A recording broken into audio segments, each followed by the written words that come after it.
Alright, so I started to gut the rear hatch. Gonna put a 160-degree thermostat in the car because it's running really hot. But while I'm waiting for the engine to cool down before I drain the coolant out, went and gutted the interior. I'll give you a look.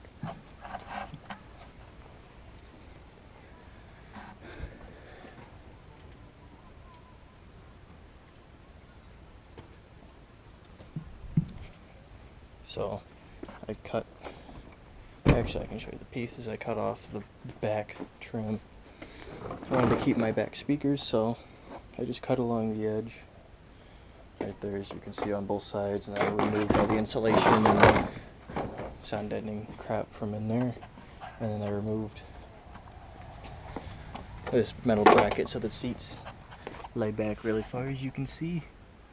But yeah, now the car should be cold enough that I can start draining coolant and not completely burn myself.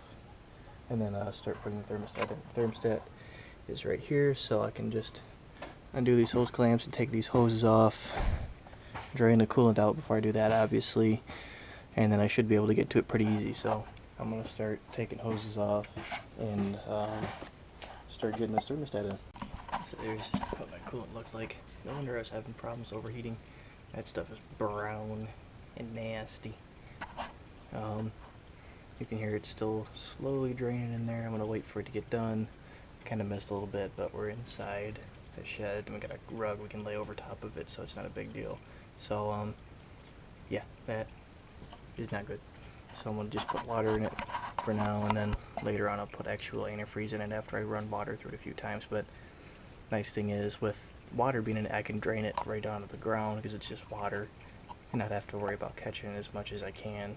So anyway, I'm gonna wait for it to finish draining and then return. Alright, so I got the old thermostat out, removed this upper hose, got the new thermostat right here.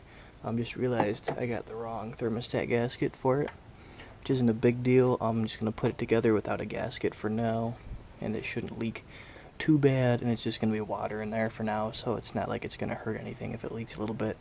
As long as it doesn't run completely out before I make it home, we're all good. So I'm going to throw it in there, get it as tight as I can, and hopefully it doesn't leak too bad. We should be okay.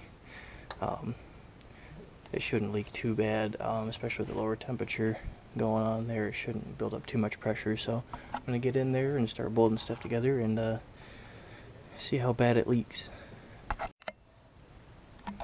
Alright, so it leaks bad, as you can see.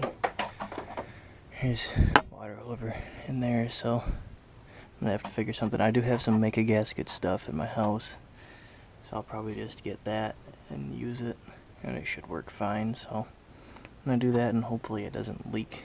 But literally, as I was pouring water in, it was just gushing out. So yeah, that's where we're at. Alright, so I ended up making a gasket. What I had was some of this stuff. This is like the roll of stuff that you can get from AutoZone. I traced out the old gasket, which I was able to pull off completely intact. I don't remember where I left it, right here.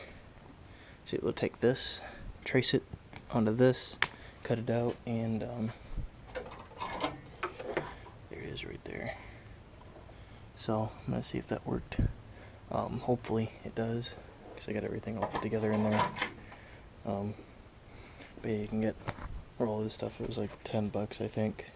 And as long as the old gasket is still good, you can trace it and cut it, and you're good. So I'm gonna finish putting all the hoses on and fill it with water and see if it leaks with water in it. If it doesn't leak then, I'll run it and see if it leaks then, and if not, then we're good. So I will return in a minute. Alright guys, I'm sitting in my basement right now. I was going to edit the video for thermostat, the video you're watching right now, and realized I never really put together an ender. Told you guys how it worked. It did work. The gasket I made worked perfectly. There's no leaks or anything. Then with the new thermostat, it's running between 10 and 15 degrees colder than it was before. It was running at about 220, 225, depending on like how fast I was going and stuff. Now it doesn't get over 200, so that's working really well. I want to get it running a little bit colder, and I'm going to do that just by flushing the coolant. You guys saw how nasty that coolant is. Um, I'm just going to keep flushing coolant out of it. I put distilled water in it this time, so I'm just going to keep putting distilled water. I'm not going to use any flushing chemicals or anything. Afraid that might cause more harm. Running chemicals through it, especially, I don't know how old those hoses that are on it are. So running a chemical through those hoses might cause those to deteriorate. So I'm just going to keep putting fresh distilled water in there and draining it, filling it again, draining it, filling it again, just doing that till it starts coming out clean. And then I'll put some antifreeze back in it, which should keep it clean. So that'll make it run a little bit colder. The other thing I want to do is at some point I want to cut the front bumper out to allow some more airflow. One of the biggest problems with it is that the way that grill is set up is there's no airflow at all. The only way it gets air in is the very front, like, mouth of the bumper, and that just barely reaches that radiator at all. So if I were to cut that grill out, it would get a lot more air running through the radiator, a lot more than it is now at least, and that should help it a lot. The fan would be able to pull air in a lot easier. Driving at speed would be able to pull air in. It actually runs colder when it's sitting idling than it does when it's moving. Normally, if you're driving the car, it should run colder because you're getting all the air being forced through the front end. It should run colder, but it actually runs colder when it's at an idle or driving slower. So I'm thinking if I just get a little bit more airflow running to it, that should help it. But this has gotten, at least if it's not scary anymore, at least how hot it's running. Before it was kind of scary.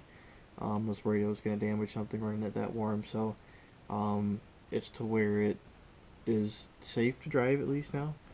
It's not going to hurt itself running too hot now. So if I do anything else for it, I will definitely make sure to make a video on it. But for now, everything I did worked. I've had no leaks or anything, so everything's good. So anyway, guys, that's it for this video, and I will see you in the next one.